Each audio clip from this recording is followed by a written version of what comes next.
most successful people, there's no secret. Like they just do the same thing consistently over and over again. Like you don't miss videos. When the income goes up, my workload doesn't go up. I have the same thing today as I did 4 years ago, except now I'm getting more views. It's the only difference. Always just taking the approach that you watch everyone else, you type in real estate, what are the top 10 results? Watch their videos and then make yours even better. Right. So that when someone clicks yours, they're going to watch for longer. They're going to subscribe. They're going to like the video. They're going to engage with it. If you're coming up in YouTube, if you're going to get in the space, whether your niche is real estate or stocks or, any niche, you have to be like different in some way. Do you agree? It's complicated for me because I feel like all the titles and thumbnails I do myself still. If there's any sort of error on a title or thumbnail that's not perfect, there goes the entire video. It's like then the whole video is ruined. You guys spend 10 hours editing one video? Probably another 8 to 10 hours of planning to go into each video with another probably 2 hours of filming. That's 20 hours to make one video from start to finish. Like how are you getting the idea from conception to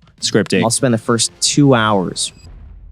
Today, we have a very special guest, somebody who has influenced me quite a bit. I would not be on YouTube if I did not ever see this guy's video. And, I've had the luxury to meet him in person and become friends and even help him move to Vegas now. Yep. So, man, what's up, Graham? Thank you so much. That's right. You did help me move to Vegas. Yeah. Yeah, dude. So, by the way, your house is beautiful now. I saw you guys put in the pool. You guys decorated it. Got a lot of cool stuff going. Yeah, we got a 13-foot Christmas tree from Home Depot. It's massive. Yep.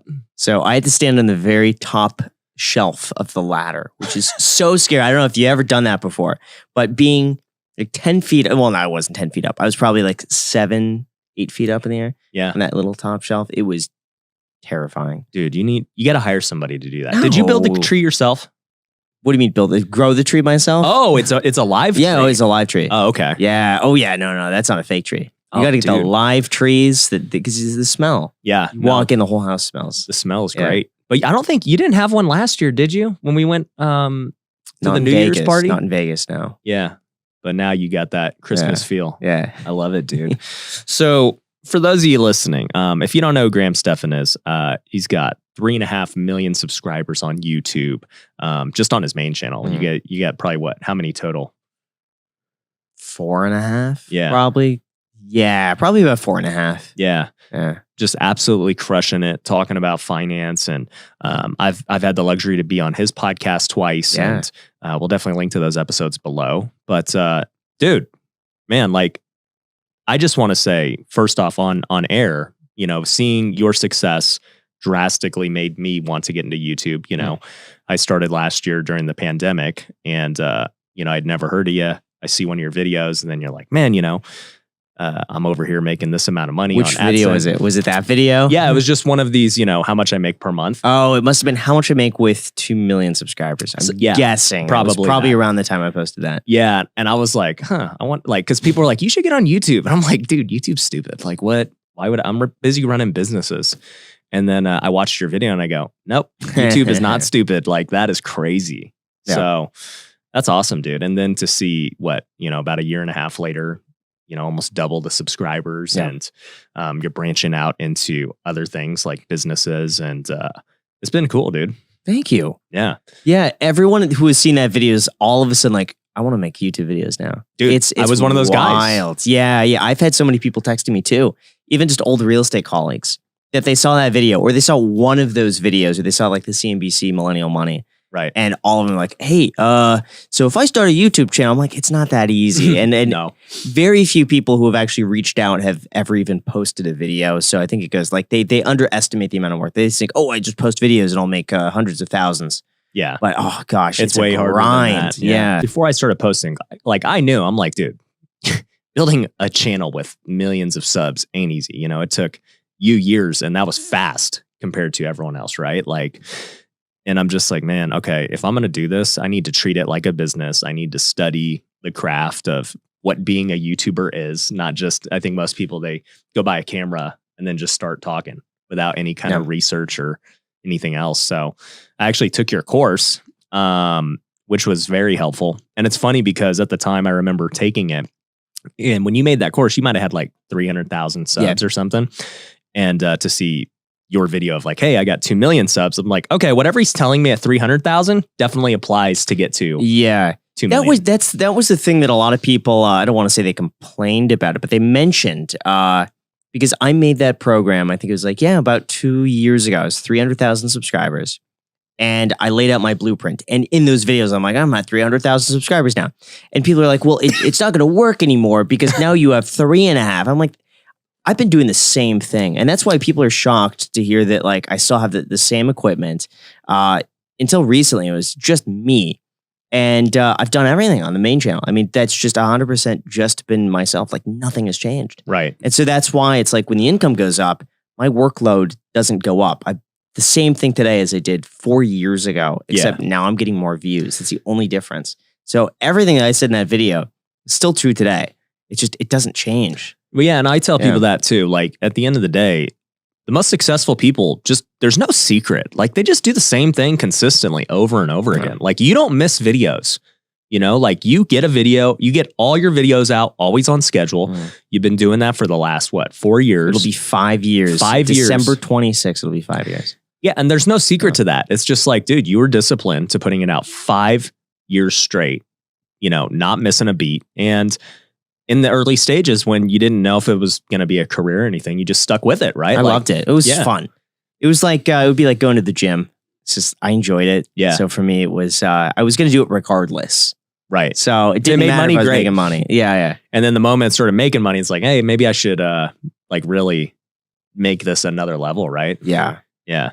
So I thought the course was great. And like you said, it doesn't matter how many subs you had at the time. Like all the same principles still apply. Yep. You know, create a good title, create a good thumbnail, be quick to, you know, get them in the hook. And it's not rocket science. It's just figuring out your voice and, you know, how to create great topics. Yeah. Especially in the beginning, SEO is so important. And that, I mean, of course it changes a little bit here and there, but overall it's like, if you want to rank for real estate, the same principles apply to rank for real estate, but you got to make your video a little bit better than everyone else's. So I've always just taken the approach that you watch everyone else, you type in real estate, what are the top 10 results? Watch their videos and then make yours even better. Right. So that when someone clicks yours, they're going to watch for longer. They're going to subscribe. They're going to like the video. They're going to engage with it and keep doing that. Yeah.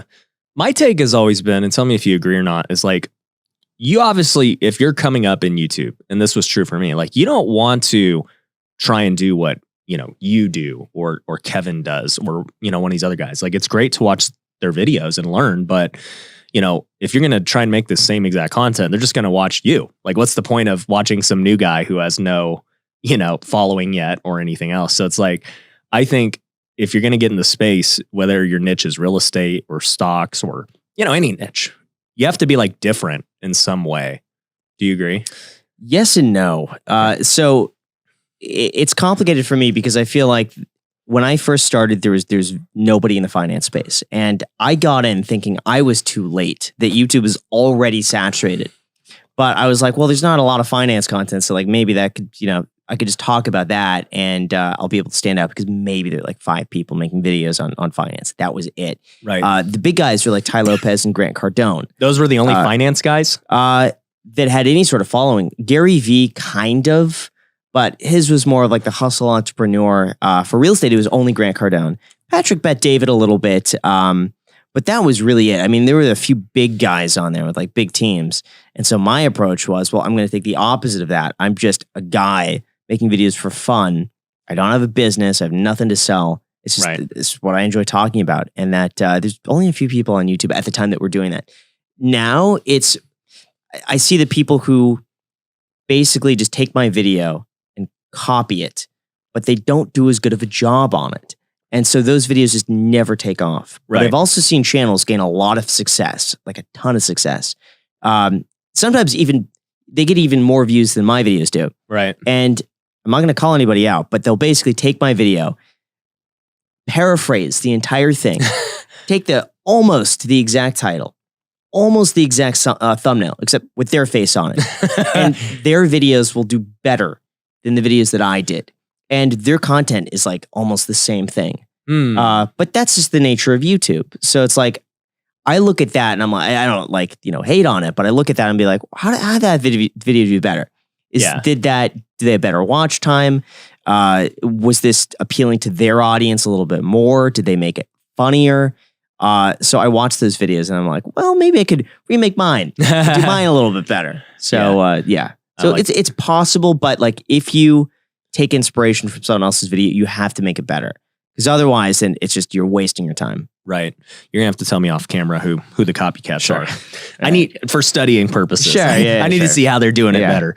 No, I like that, man. And I think it's interesting because, you know, you mentioned real estate and other stuff. And when guys like you and Meet Kevin were coming up, like you guys were kind of the pioneers of being the, like you said, just the guys making content, right? Mm-hmm. You're not like this big company like Grant Cardone or Gary Vee. You guys were just normal dudes who made content. You enjoyed it. And then, you know, in turn, it's made you guys ultra successful. Entrepreneurs, if you want to grow your business, there is no better investment than your own personal brand. The smartest thing I ever did was start creating content and investing into my brand. Ever since then, we've been able to triple our business. I've been able to raise more money than ever to continue buying more real estate. And it's all because I create content just like this. Now, a lot of people have asked me, Ryan, how am I supposed to do it? I don't know where to start. I don't know who's going to edit it. I don't know even what kind of setup or camera or anything to do. Well, here's the thing. We can help you with all of that at Pineda Media. We have a podcast checklist that you can actually get for free at pinedamedia.com that's going to go over everything you need on starting a podcast. But to make matters even better, we'll actually edit your podcast for you. We'll repurpose it into short form clips like you see on my Instagram and my TikTok so that people will start seeing those clips and watching your podcast and in turn being customers or investors in your business. So if you want the one-stop solution where you can get everything done for you, plus get the education you need to grow your personal brand, then you need to go to pinedamedia.com and book a free call with our team. You can also go get that free podcast checklist and that training program absolutely free by just going there. So go check it out. What I noticed about you and Kevin was you guys started out as real estate guys and then slowly transitioned to being just more broad news-based stuff. Like, tell me about that evolution. Yeah. Well, when I first started making YouTube videos, I was full-time real estate agent with the Oppenheim Group. And, you know, that was all I would talk about because I'd work all day as a real estate agent. I would look for rental properties to buy on the side and I would make videos on things that I knew about, which was, you know, credit card churning, real estate and real estate investing. That was all my content. But I realized pretty quickly that, well, within about a year that, it wasn't just real estate was too small. And if I wanted to continue growing, there was only an audience of maybe, you know, a few 100,000 people at the very most who wanted real estate. And that was it.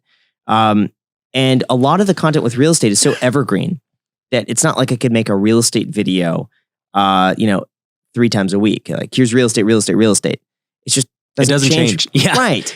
So even for me, even making one real estate video a week is a lot because it's just, nothing changes. Right. So I realized that it's not just like real estate. It's then what do you do with the money that you make from real estate? And then that's where I got into the whole like financial independence space.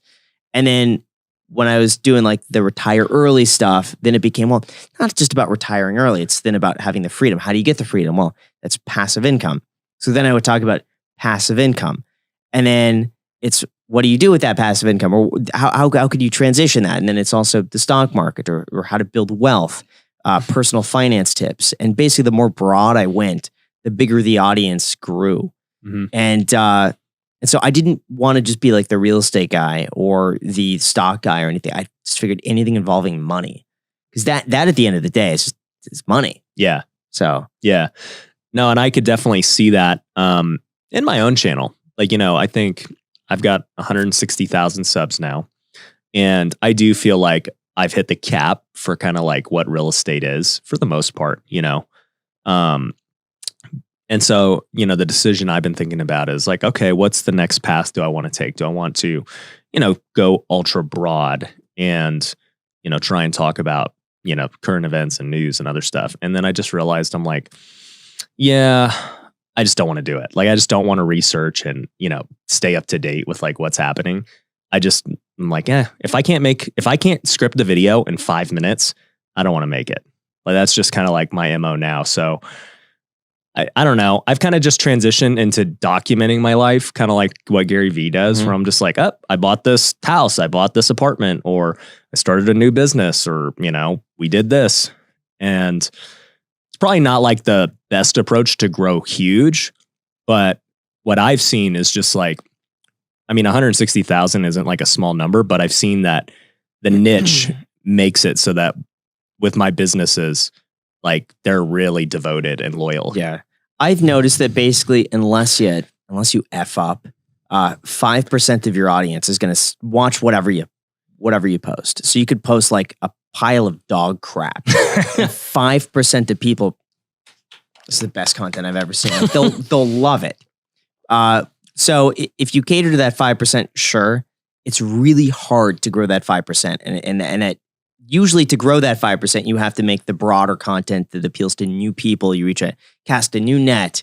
Yeah. And, of those 100 people, 5 more are going to join that group. Right. So you're really, you're just really depending on the 5% of your audience. You're like, dude, I can bank those views. And well, in a way, I've almost got like that. Like it sounds like a sales funnel of like YouTube channels, where the main channel, I have a really dedicated audience, especially in the comments section, which is something that I'm so proud of because I've spent for the first, I answered every comment up until I hit 1 million subscribers, and I made it like, it was almost like an OCD compulsion where I wouldn't go to bed until I answered all the comments, and I wouldn't get out of bed in the morning until I answered all the comments. And so I would wake up an hour early every morning on my phone. I'd stay in bed just answering comments, go to bed, answering comments. That was it. So we cultivated a really great community between myself and like everyone who comments. But from that main channel, then we also have the second channel, the Graham Stephan Show, which is just reactions. Because I looked up to like Cody Co. And I loved his reactions that he would do. I thought it was so funny. So I thought, well, if I could apply that to finance content, then I could build out that audience too. So then I've noticed a transition from like some of the main channel go to the second channel. And then we started the podcast. And then we noticed, oh, wow, some of the people from the main channel, second channel are then funneling into the podcast. Right. And then from the podcast, we got, the Stefamily vlog channel, which I'm still trying to figure out what's going on with that.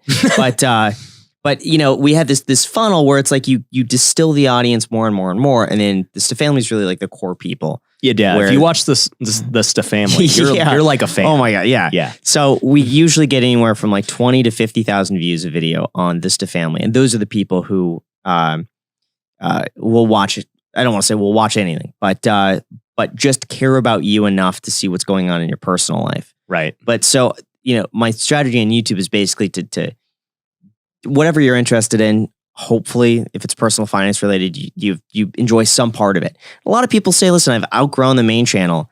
I figured I've known everything on there. I've extracted all the data that I could learn from that, but I loved the Iced Coffee Hour because I hear a new perspective on things, and every guest has a different story. So we really like that. And funny enough, it seems like the Iced Coffee Hour, it's a lot of big YouTubers watch the Iced Coffee Hour. Like, I was shocked to hear that like Zach King listens to the Iced Coffee, like that's a part of his like Sunday routine. Same with like FaZe Rug, who mentioned like he listened to it. I was like, what? Like, I couldn't believe it. Or like Tanner Fox, they'd listen to the Iced Coffee. I was blown away. And I'm sure if we really go into the numbers, it's like how many people really watch the Iced Coffee Hour just because it's like they feel like they get a different perspective on things. So yeah, and I think looking at the Iced Coffee Hour, how many subs do you have on it now? 206. 206. So like I think if you looked at I guess your most valuable subscribers, they're probably on the Iced Coffee Hour. Yeah. Because, that's something that we look at in business too, is like, you're always looking at demographics and other things. And in business, that's how you choose where to put your time. It's like, hey, where's the most valuable use of my time? And I was thinking that, with podcast, I've seen it even with my own that, if somebody's willing to sit through an hour, they're pretty devoted. And also too, having all these cool guys you have on and cool people, like they know that, hey, you know what? It's just not all about Graham now. Like I know what Graham thinks on a lot of things, but I love to hear, so-and-so on this.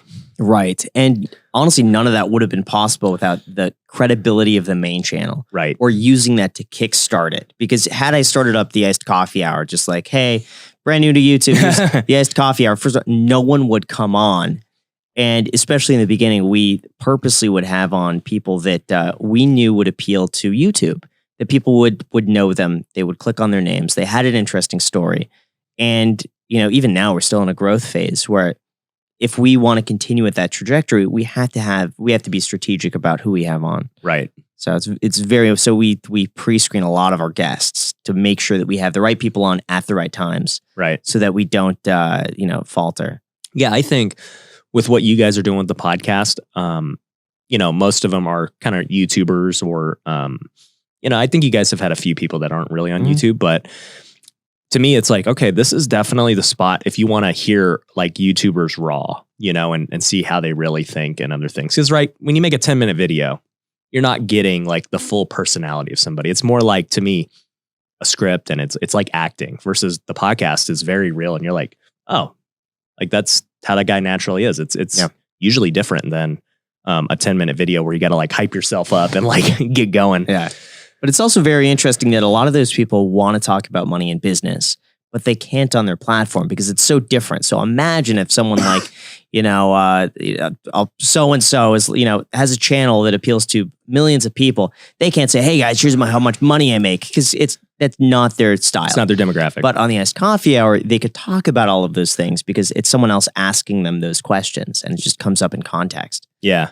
So when are you going to get Mr. Beast on the Iced Coffee Hour, dude? We'll have to do that. Yeah. Yeah. His schedule is so busy though. That dude's crazy. So we had his manager on, who was amazing. But we got to get him on. But the thing is too, I look at this, and Colin and Samir did a podcast with Mr. Beast so well. Sometimes I look at that, I'm like, geez, if I can't make mine better, then what's the point? And so sometimes I see other people's videos, I'm like, that was a perfect video.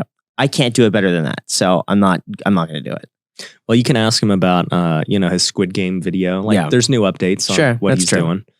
That was crazy, by the way. Yeah. I can't that broke YouTube's record, I think. Yeah. Yeah. What was 100 million views in 48 hours? It was crazy. I think it was that got more views the first week than the actual Squid Games on Netflix. But then again, you can't compare, 8 hours of content with 20 minutes. Right. But still, I mean, just for Mr. Beast to do that with a month worth of work on a fraction of the budget and get more views overall is just incredible. Yeah. Somebody was telling me Squid Games was or Netflix was trying to sue him or something. I don't know if that's true. I didn't hear any of that. I wouldn't be surprised if because he's Mr. Beast.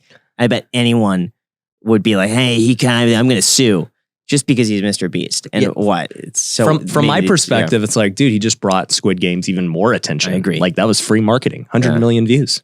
Well, that's how I feel about a lot of music too. Like I think a lot of, how SoundCloud was really big. Well, I think TikTok is going to be like the next big segue for a lot of musicians. And it seems like on YouTube, they're like, you can't use that because that's my music. You can't, it's great promotion. It's like, dude, yeah, you could, if you're a no-name musician, if you get one song that goes viral on TikTok, you're known. You've made your career. And if you could continue that, oh gosh, I mean, just the billions of views that you could get every month. Like there's one, a Madonna remix of her song Frozen.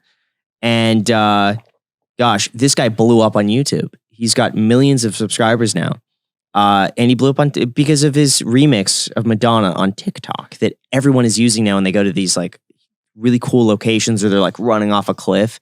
And it's Madonna's Frozen remix. Well, you know what's funny is, obviously people are getting really famous on TikTok, out of nowhere, right? You see Addison Rae, she just signed, did a movie on Netflix. You see Bella Poarch and, they're making music now, right? Yeah. But it's funny because I think the very first person to really go viral on a platform and make a huge career out of it was Justin Bieber.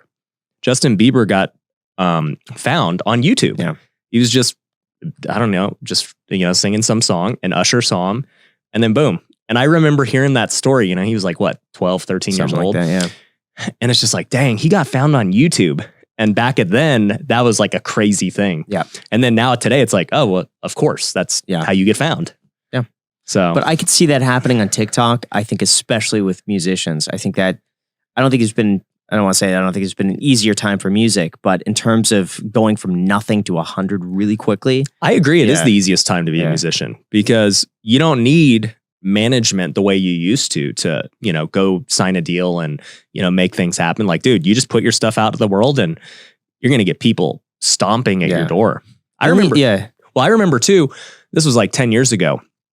Drake was like one of the first guys to really do that. I remember he put out his mixtapes. It was like 2008, 2009.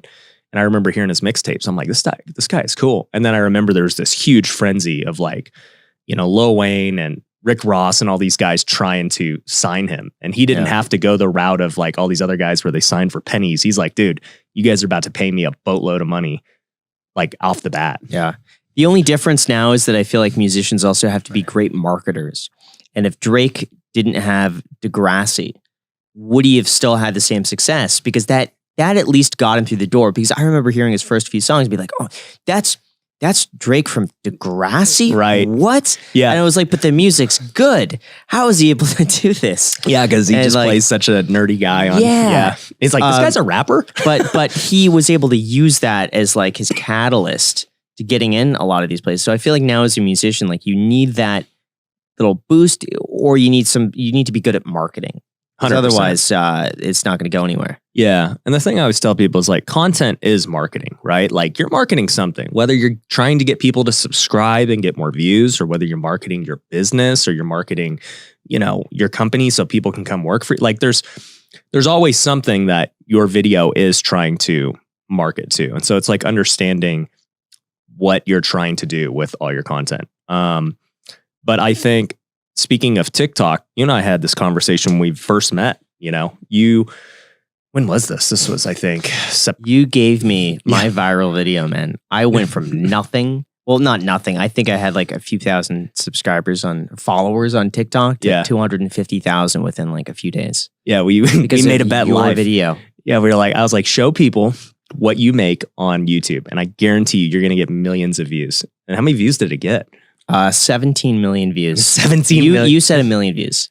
I said at least 1 million. Yeah, and it did 17 million views. That's crazy, dude. So you should just give me an idea. What's your next idea? What should I do on TikTok? Well, what's funny is like my TikTok has changed. When I first met you, I was trying to build my TikTok platform. And so every day I filmed 2 TikToks a day. And I edited them myself on the phone. I just did them selfie style, whatever. And that built me up a few 100,000 followers. And I was like, dude, I'm like kind of burnt out of this. And luckily I started doing the podcast. And so I found a really good guy who could cut up my podcast and then just make them into TikToks. And so for like the last 500,000 followers, I haven't even made TikToks. They're just cut up the best conversations. How many do you have now on TikTok?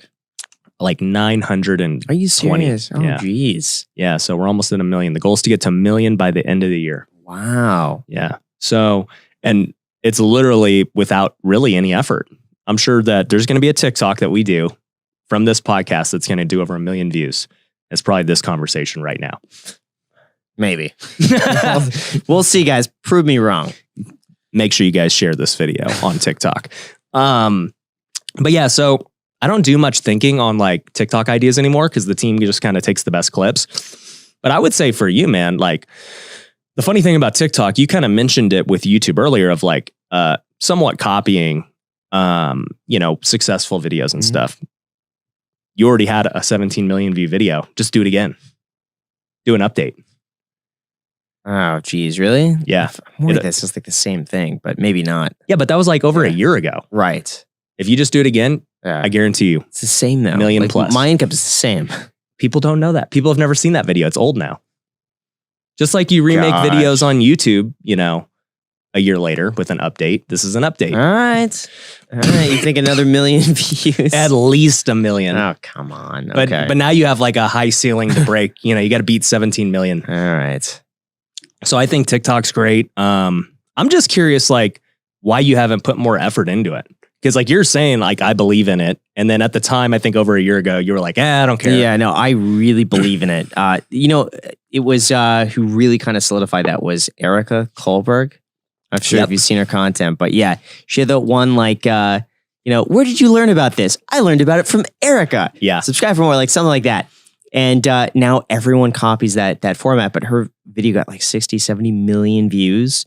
She's gone from nothing to 5.5 million followers on TikTok, from nothing to, was it 1 million Instagram followers? Right. It's nuts.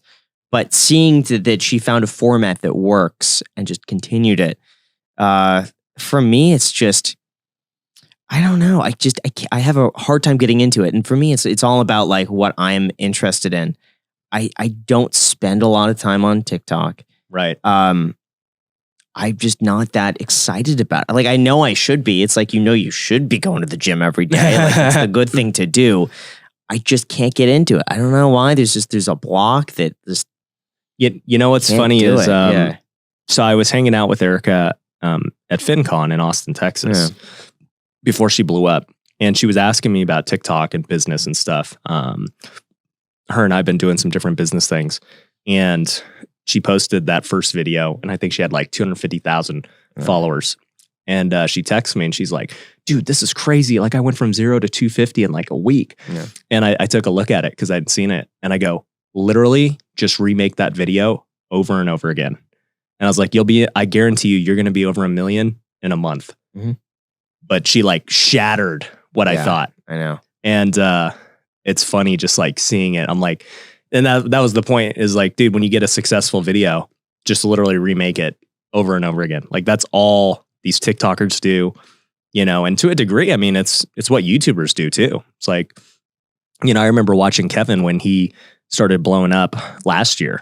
He makes a stimulus video, and then, he makes another one and another one. And he's like, he took it to the extreme of like, I'll just make 5 of these a day. And I'm like, dude, that's literally how you take that idea of just doing the same thing over and over and just dominating. That's true. Part of me, it's just, I've gotten to a point now where I feel like repeating myself. I'm getting bored. And I can't bring myself to do. I know I should. And you know what? For you, I'm going to do it again on TikTok. Do it, dude. So for you, I'm gonna share I'll do it. We're gonna blow it up. So I'll do that. The only TikTok idea that I was actually excited about, and this might be super lame. Be honest with me about this idea, but because I got this like 13-foot Christmas tree, it's crazy when you actually like get side by side. Like it doesn't show well on camera.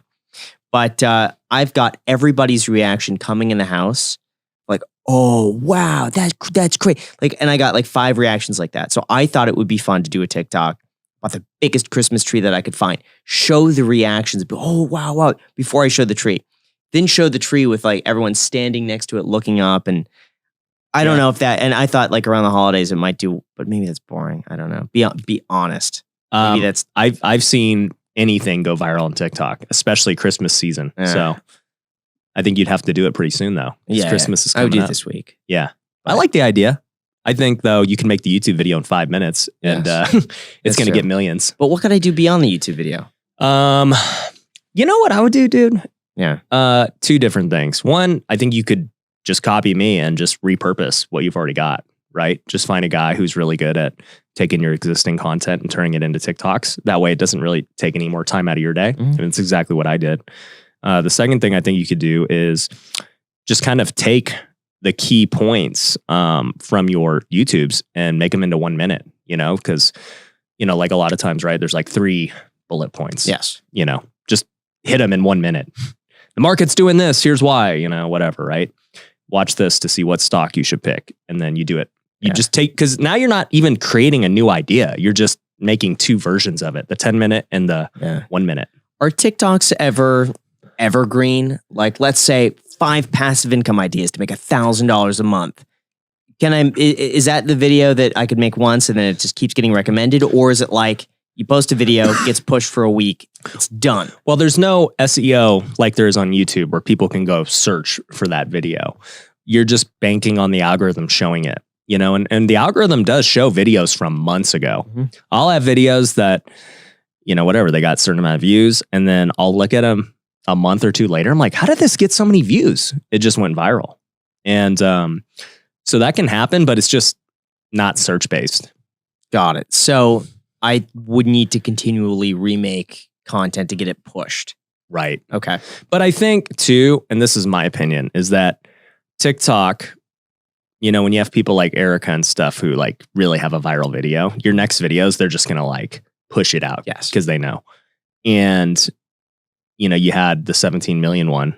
And so like, I think to me, and I don't know for sure, but I think TikTok has a tab of, people that they want to see succeed. I think you'd probably be one of those people. And I actually had a TikTok expert on here that was talking about this. He was like, yeah, internally TikTok has said like a lot of things about the algorithm that whereas YouTube's like very mysterious, TikTok is very forthcoming with like what they want to see. And we were talking about it on the podcast. Like they have like a beauty filter. Like they know when there's an attractive person making content and they like want to push that. So it's crazy, dude. You know what? We could try this, you and I, if you're interested, but I did a video with Zach King. And this is the last video I did on TikTok. It did 1.6 million views. And all I did, and I just went up, said, Zach, how much money do you make? And he answered it. And then he basically showed me his TikTok thing, which was kind of cool, where part of me thinks it went viral because of how low the amount was. I think it was like $5 to $20 or like $5 to $15 a day. Yeah. For Zach King. And so maybe it was that. But maybe that's a cool format. Hey, how much money do you make? Like, the car guy was in Daniel something. Daniel Mac. Yeah. What do you do for a living? Yeah. Maybe mine could be like, hey, how much money do you make? You should. I mean, you should just ask. And it doesn't have to be on TikTok. It could be you asking the YouTubers. It could be you asking TikTok, whatever, right? Yeah. Wealth builders, if you are trying to grow your real estate investing business, then you need to join us at Wealthy Investor. If you have no idea what Wealthy Investor is, it is our coaching program and community. We have helped thousands of students worldwide grow their business. Now, it doesn't matter if you're just getting started and you're trying to get that first deal. We can help you do that. If you're trying to scale your business and go from a few deals a year to a few deals a month or even 7 figures a year, we can help you do that too. In fact, last year alone, we had over 30 students do over $1 million in revenue. And I'd love for you to be the next one. So it's pretty simple. If you're trying to grow your business and wholesale more homes or flip more homes or buy more rental properties, then you need to go to wealthyinvestor.com and book a free call with our team. It's super simple. We'll go on a strategy call with you and figure out how we can help you grow according to your needs. So all you got to do is go to wealthyinvestor.com, book the free call with the team, and we'll see you there. You've made your mark doing content and, that's served you obviously really well. And now you're starting to transition into starting businesses and investing in businesses. So tell me about like what those businesses are and how you're doing them. Yeah, the first one was Yada Bank. That was like an angel investment. And that was just a company that I saw a video on YouTube and I thought they were so cool. So I downloaded it and I loved it and I used it myself. I reached out to the creator with Ask Sebi and I told him, hey, I watched your video on it. I love it. It's such a cool company. Like, thanks for the recommendation. And he put me in touch with the creator of the company. Turned out they were raising one of their early rounds of funding. And I was like, I want in on this. And so that was my first experience investing in something like that. And Ask Sebi really was so helpful, walking me through because it's so different than anything else. But that's what got me really excited. Like, wow, these are all these companies that I could use and that I enjoy, and I could put my money in them instead of in stocks or in real estate. It's just different. Well, you're putting it into a company that you have, knowledge in, intimate knowledge. Right. So I started doing that. And, I think I got 5 or 6 of them now that I've just invested into. Some as little as 10 grand. Others are probably now in the low 7 figures, just in various companies. But I really enjoyed that. And that was fun. And around the same time as that, we started Bankroll Coffee, which, I love coffee. And my whole thing was I just want to sell not really cheap, but I want to sell coffee at cost. That it's the cheap. I believe it's the least expensive coffee delivered to your door. We have free shipping over $35, which is basically our low, or I think it's $30, our lowest that we could go without actually losing money on the deal with free shipping. So we've been doing that. I mean, it's obviously not as cheap as going to the grocery store, but considering that you're getting it shipped and it's a premium coffee, roasted in California and then just shipped the next day. But that's been fun. And that's cool to have something like you put your own name on it. And that's all I drink now is my own coffee. Right. Which is cool. But people really like it. And so our goal is to grow the subscription base. So a lot of the coffee, sometimes we'll sell it like a bit of a loss. Like we did a Black Friday deal where we sold our coffee at like $1 loss per bag at like $3.99 for a premium coffee. And our goal was that people would like it enough to then subscribe and get it on like a weekly or bi-weekly or monthly basis. Yeah. So we just want to grow the subscribers right now. Yeah. So with growing the subscribers, obviously the business has more value and everything, even if it's not making money yet, Yeah. right? The goal is like growth. Yeah. So do you guys plan to, grow it to a certain level before you're able to get economies of scale and start being more profitable? Pretty much. Like, people pay a lot of money for marketing in the very beginning. Well, our marketing is basically, hey, let's just not make any money on it. Yeah. So it's a good pitch. The customer likes it because they're saving money. And for us, it's like, so what? Like, it's not like it's not life-changing if we're going to make an extra $1 a bag of coffee. So we may as well just give it back. But once you have 100,000 subscribers, then it changes. There'll be a point where, like right now, coffee prices are actually going up. So like we are forced to raise our prices. And I think I mentioned this in a video. And I was like, guys, like we're not going to raise our prices through the end of the year, even though it's now costing us like 70 cents a bag more. Or it's like $1.30 a bag more. And I was shocked that everyone was like, Grant, raise your prices. Like raise or like do this. I would gladly pay more. Stop. Don't. So, yeah. Make a smart business decision. Right. Which I was shocked at. I thought everyone would be like, oh, Grant, thanks so much for not. But everyone was like, raise the price. I'll pay more. So that was good to hear. Well, but yeah. And I've actually wondered this about you many times is like, I think obviously you've built this, I don't want to say caricature, but like of being cheap and like, being the guy who's not going to spend money and save and everything else.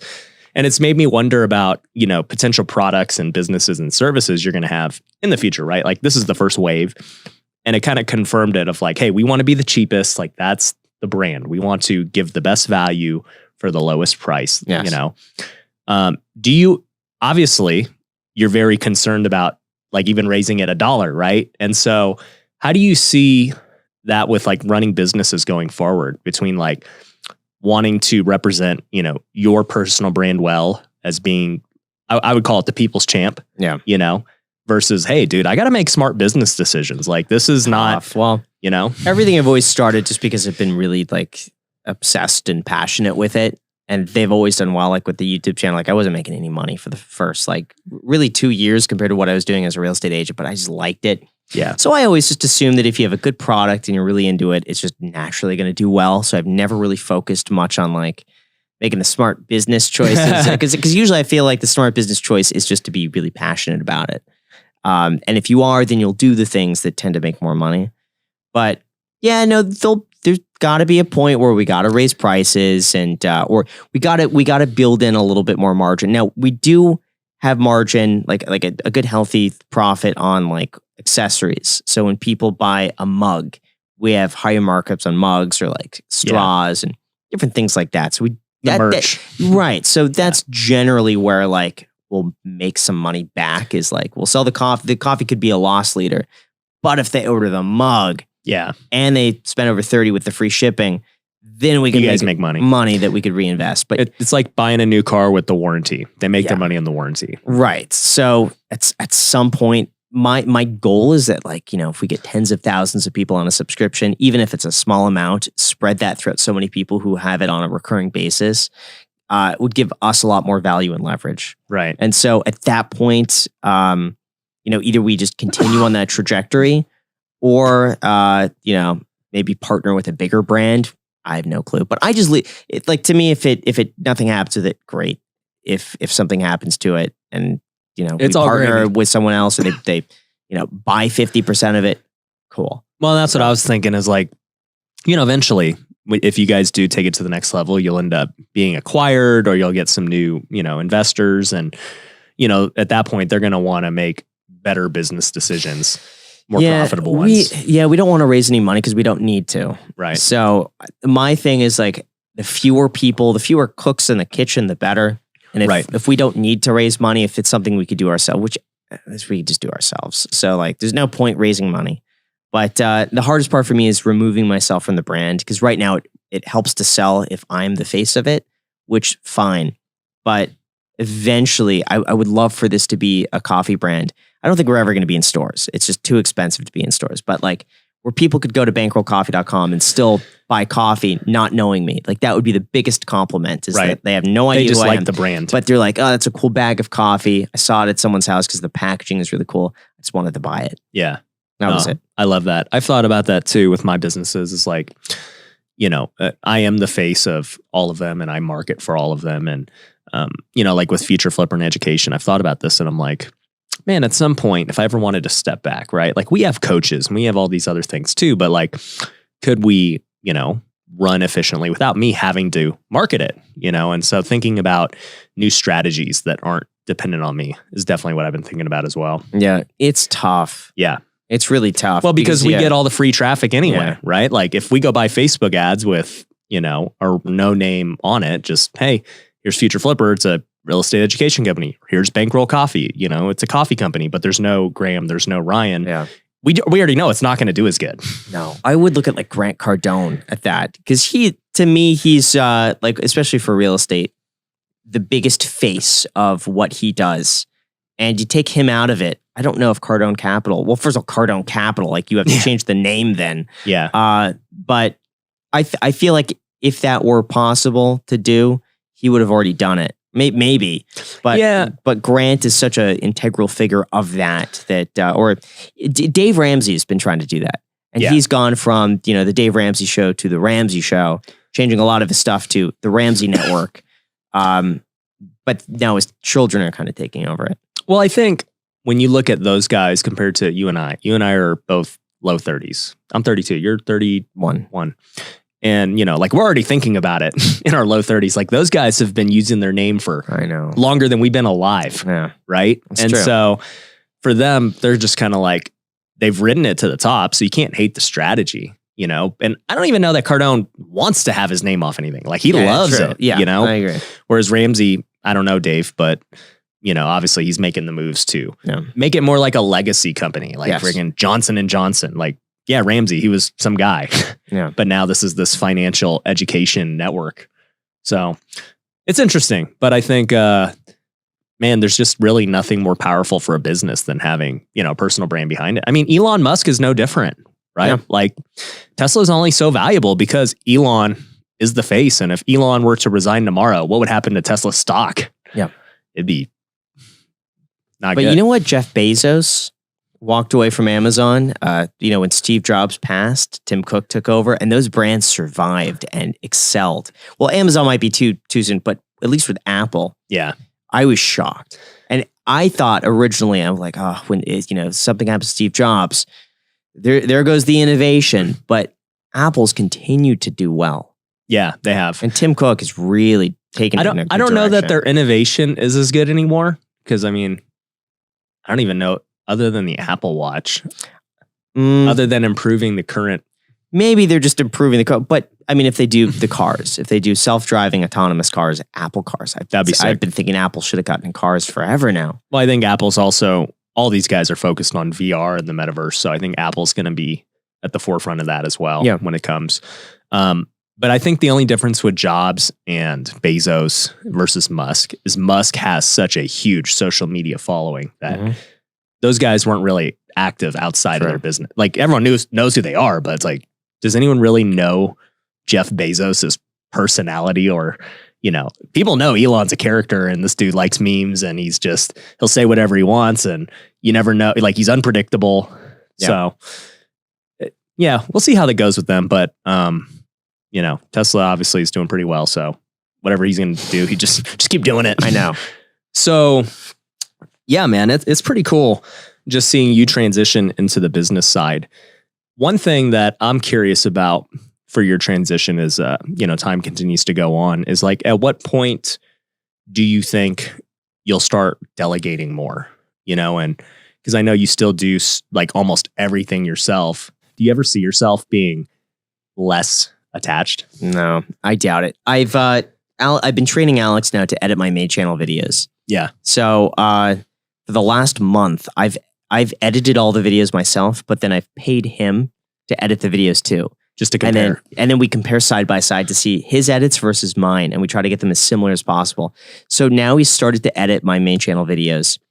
And, that's freeing up, I don't know, 15 hours a week. It's a lot. I would say. Well, yeah, it is. It is. So that's allowed me to like do stuff like this. Right.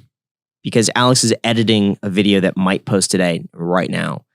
So it's nice, but I kind of miss having that like that bit where it's like me, because the editing for me is really creative, and I just zone out and just kind of go through the motions, but you could add in your own little funny bits here and there. I still do that with Alex, but it's not the same. But Alex is able to put his own fun spin on things. Right. And You're like, I would that was say, good. Yeah. And I would say that, we spend probably 2 hours. So he edits a video for 8 hours, and I'll spend another 2 hours with him going over it myself. You guys spend 10 hours editing one video? Yeah. Holy cow. Oh, yeah. Yeah. His portion alone is 8 hours. He has not gotten that down yet.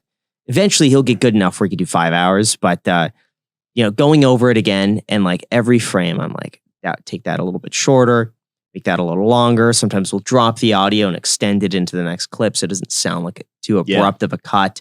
We'll put pictures over certain things, and I'll put my take on things. So we really try to craft it and make it like perfect. Right. But I don't know. Maybe eventually I'll get another person. It's just minor things. Like sometimes I forget a lot of stuff. So if I could like snap my fingers and just pay someone to like remember everything for me, I would. But then it's managing another person, and then it's like, well, I may as well just do it at that point. I know. Yeah. I'll attest to Graham's forgetfulness. I'll text him, and then like I'll get a text back later, like 2 weeks later. Oh yeah, I forgot. Yeah, I forgot about this. It sucks because I probably get like 30 to 40 texts a day. And it's like, and when I make the videos, I don't look at my phone. It's like, you're very in the zone. Strict about that. That the only people who get my attention really are like Jack, Macy, Alex. That's it. Like even, I hate to say it, like even my mom and dad, like they'll like text during that, and I'll do my best to get back to them. Right. But like, yeah, when I'm during the week and I have to like get these videos out, like that's got to be the priority. Like otherwise the video doesn't get done. Right. But I mean, at the end of the day, for everyone listening, that is the level that it takes to be the best in your craft. At the end of the day, like you've made it, you don't have to continue being so meticulous. Like in my opinion, even if you spent 2 hours on a video, you would still do extremely well. No. Yeah. I have to be more careful now. Well, because but I have to spend more time, but because so many people are watching. Well, I would just say like my point is you've only gotten to where you're at because you care that much about it. Right. And so that you look at the greatest athletes, you look at the greatest businesses. We were just talking about Steve Jobs. He was famous for being so meticulous about every little detail of it. And for you to be that meticulous about your craft, your video is, your craft, and, every frame by frame, breaking it down, putting 10 hours still into these videos when you could just cash it in at this point, right? Like that says a lot about why you got to where you're at. Yeah. So that's super cool, man. Yeah, I don't think I could ever outsource to that point where I could walk away or just like get a script every day and just like say the script and leave and like trust somebody. Even all the titles and thumbnails I do myself still. That's crazy. Every single one of them. Right. Because it's got to be perfect. If there's any sort of error on a title or thumbnail that's not perfect, there goes the entire video. It's like then the whole video is ruined. Right. So it's got to be perfect.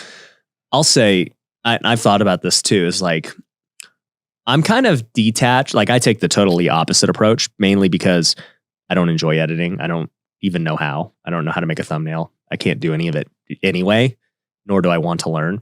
But when a video flops for me, I'm just like, whatever. Like I filmed for 20 minutes and it didn't do good. Like it is, but yeah, when you spend 10 hours editing it and everything and it flops, like that's definitely devastating. Oh, and that's just editing. That's not even including planning. There's probably another 8 to 10 hours of planning to go into each video with another probably 2 hours of filming.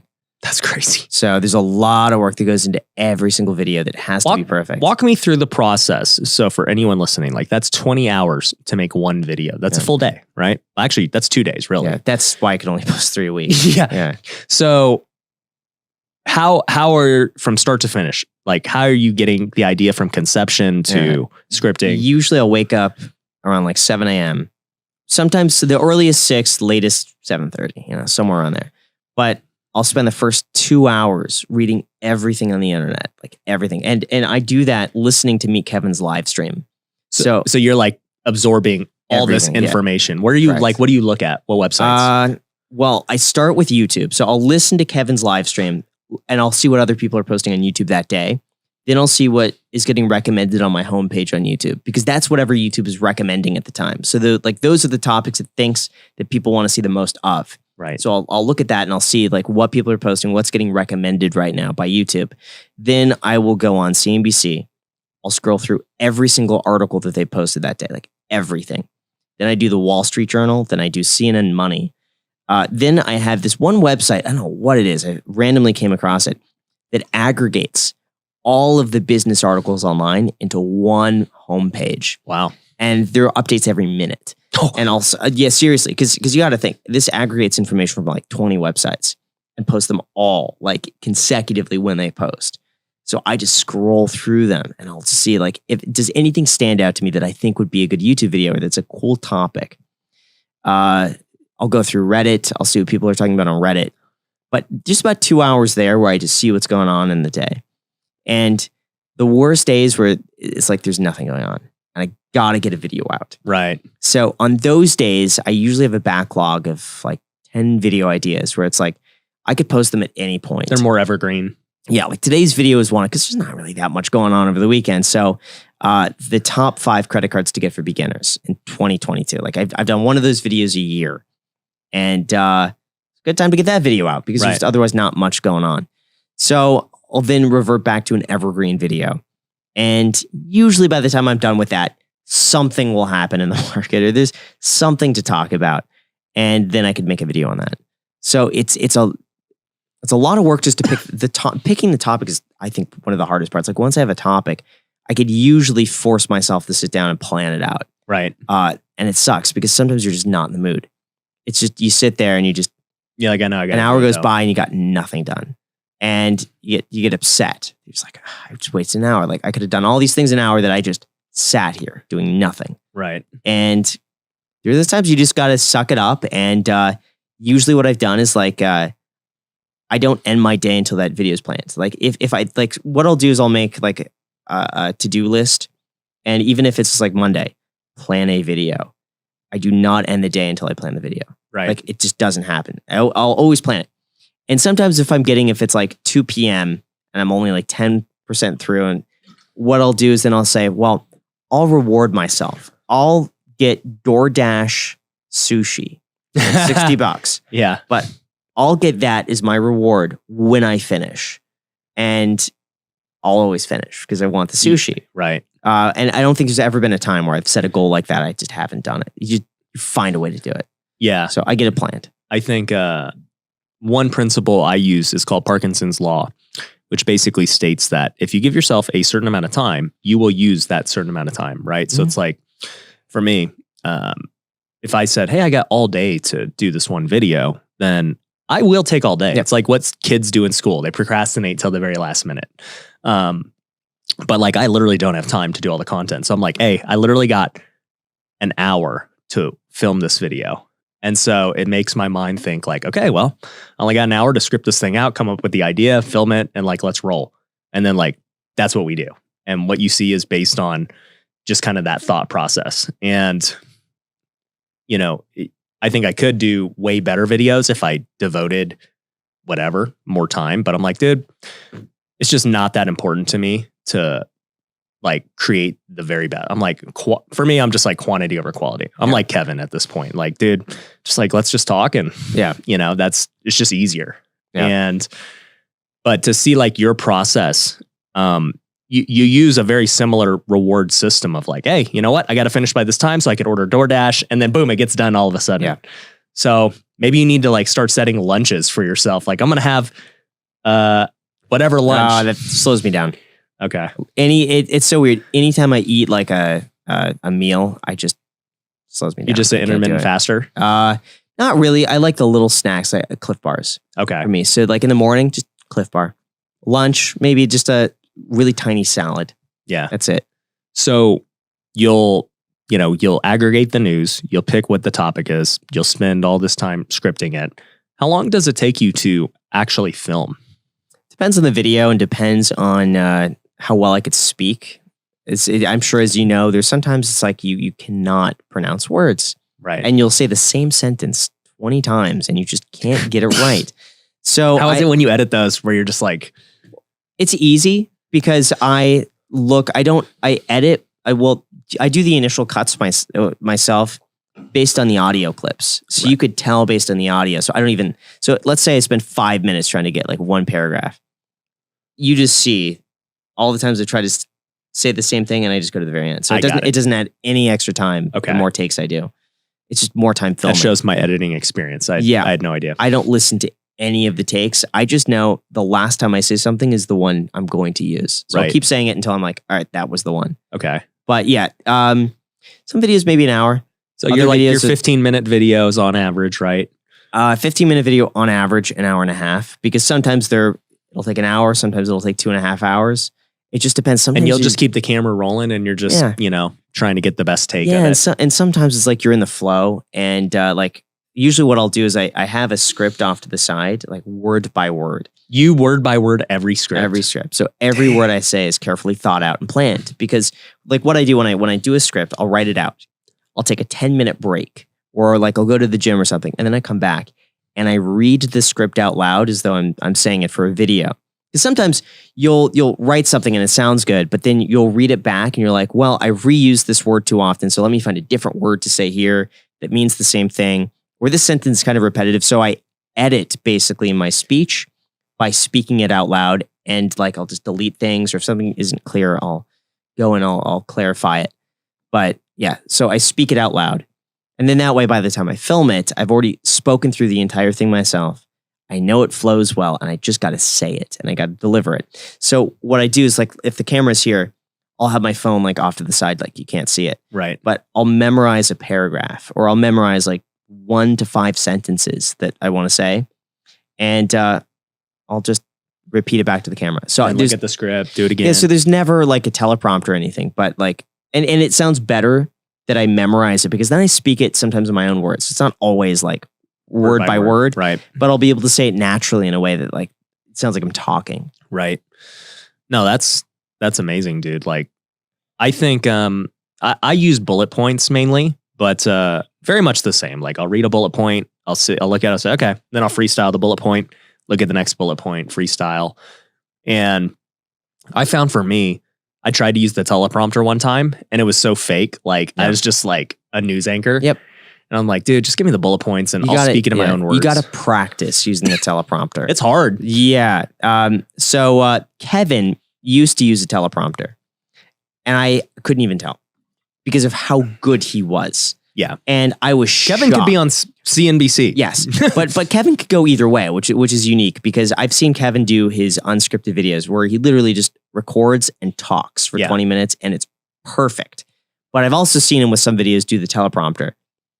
I can't tell the difference because he's that good at the teleprompter that it's just practice. Yeah. But you can't tell. We got to spend a whole day together. Maybe, I don't know, this was like a month or two ago. I remember when he came to visit. Yeah. So he came to visit and I showed him some flips and some rentals and my mountain where I'm building my house.